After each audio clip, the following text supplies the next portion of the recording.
Okay, you guys, I was really lucky to be able to drive a whole bunch of cars this year. I mean, I don't know, like 60, 70 of them, all brand spanking new automobiles.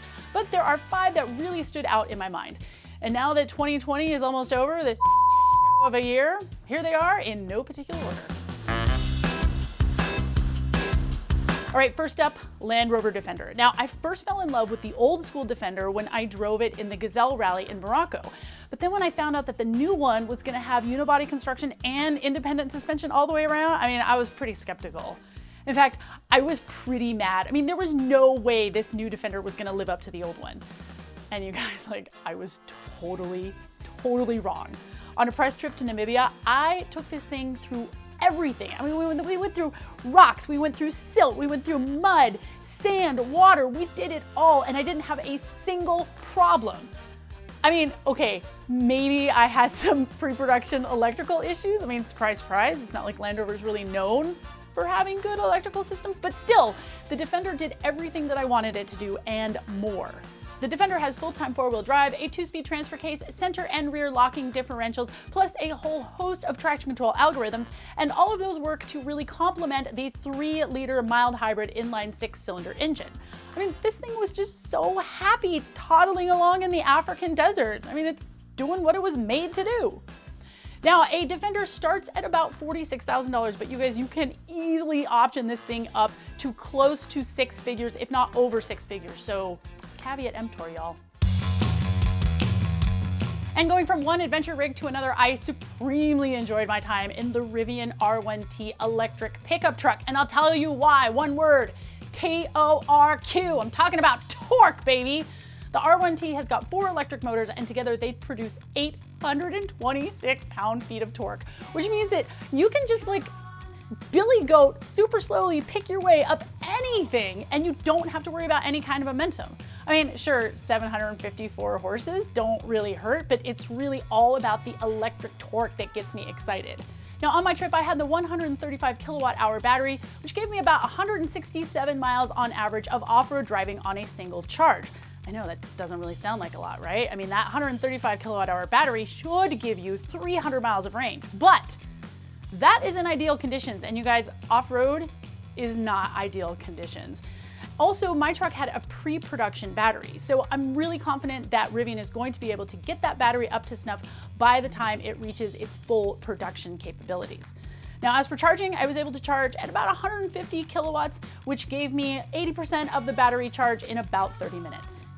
As for the off-road stuff, well, it's got full-time 4-wheel drive, but there's no 2-speed transfer case, there's no lockers, there's just a bunch of torque and a whole bunch of traction control algorithms that make sure that that power gets down to the wheel that's got the most traction exactly when it needs it. But the Rivian has got amazing geometry, right? I'm talking 14.5 inches of ground clearance. It has an approach angle of 34.8 degrees, a departure angle of 29.3 degrees, and a breakover angle of 25.7 degrees. Now, those numbers are better than the Ford Raptor and the new Ram TRX. So, electric takes it. I just love that truck. It's so great. Now, the Rivian R1T will come to market in June of 2021 at a starting price of about $75,000. And here's a surprise, you guys. The humble Nissan Sentra. I know, I don't get it either. I don't know why I like this vehicle, but 2020 has been really good to the Sentra. It's given it better looks, more powerful engine, and more technology. I mean, look at it. That orange is great. Does that say rental car fleet to you? Because it doesn't to me. And even taking a look at the inside, I mean, yeah, it's no luxury mobile, but still, everything looks really good. It's got some style, and you get Nissan's excellent zero-gravity seats, which are super, super comfy. Under the hood is a new 2-liter engine, which pushes out 149 horsepower and 146 pound-feet of torque. I mean, look, that's not a lot, but it's fine for what the Sentra does, which is basically just commuting back and forth to work, right? Plus, Nissan has ditched that really ancient torsion beam suspension in the rear and replaced it with an honest-to-God independent suspension. So now the driving experience while you're commuting, at least it's a little bit more pleasurable. The Sentra comes with blind spot monitoring and lane keeping assist. Heck, you can even get adaptive cruise control all on a vehicle that doesn't ever go over $25,000. I mean, look, the Sentra is not any kind of a corner carver or fun to drive machine, but it really does punch above its weight when it comes to value.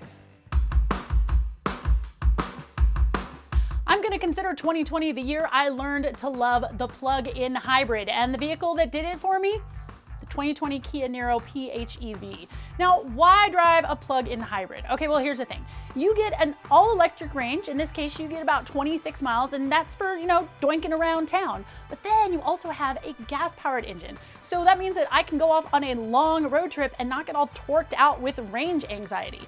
PHEVs are perfect for people who really want to take that electric plunge, but they're still a little nervous about charging times and infrastructure availability.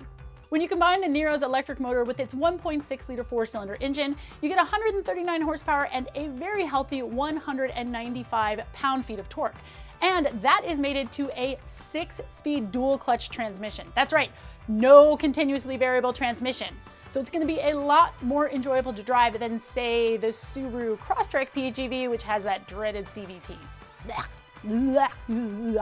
But what I really like are all of the planning tricks that the Niro has. So let's say I want to go from here in San Francisco up to Lake Tahoe. So I put that into the GPS. The Niro knows, like, hey, she's got to go up a big giant pass. So it will save all of that electric juice for when I really need it to get me up and over the hill. It will also show me the radius of my all-electric range, and that's really helpful if I want to stay in pure EV mode while I'm just doinking around town. The 2020 Kia Niro starts at right around $30,000, and listen, if you are looking for a PHEV, even if you're not, if you're just looking for a regular car, you should go drive it. And while I'm not much of a muscle car gal, I really love the Ford Mustang Bullitt. Oh, it's so cool. This is the Mustang GT that pays homage to Steve McQueen and his Mustang of the late 1960s. Doesn't have any badges. Just got these really cool black 19-inch wheels and a super sick green paint job. Now, as a side note, you can get the Mustang Bullitt in blue or black, but if you do that, I will find you, and you will not be happy when I do. Get the green. That 5-liter V8 engine pushes out just a little bit more power than a standard Mustang. I'm talking 480 horses and 420 pound-feet of torque. And that is mated exclusively, as God intended, to a 6-speed manual transmission. And you guys, it is a joy. It's got this white cue ball shifter. It feels really good in your hand. You get this satisfying thwack as you put it into gear. The clutch pedal is just heavy enough to let you know that you're actually doing something. I mean, the whole thing is just a joy. And if you can keep your right foot in check and don't drive like you're constantly leaving cars and coffee, the Mustang Bullitt can actually turn pretty well. I mean, it's got a limited slip differential in the rear, and it's got super sticky Michelin Pilot Sport 4S tires. Now, if you can afford it, if you have the means, I highly suggest that you go for the optional magnetic ride suspension. It really keeps any kind of body roll in check, and it offers up a very smooth ride. Now, the bad news is that the Bullitt is an $8,000 upcharge over a standard Mustang in premium trim. I mean, the one that I drove was right around $52,000. But listen, if you're gonna get a muscle car, you gotta get one that's cool and a classic. Just make sure you get it in green. Hey, my pals and colleagues, Antoine Goodwin and Craig Cole, both have their own top 5 lists, so be sure to check those out. I'm pretty sure that Craig fell in love with a Ford Transit Connect this year, and then Antoine told me that he was super into a Chevy Trailblazer, but he might have been joking. I'm not sure. Sometimes it's kind of hard to tell with that guy. At any rate, be sure to like and subscribe right here on Roadshow, and you know what? If you don't like my choices, feel free to roast me in the comments or on the socials. I'm easy to find. Did I just seriously invite people to roast me on the internet? What am I, new?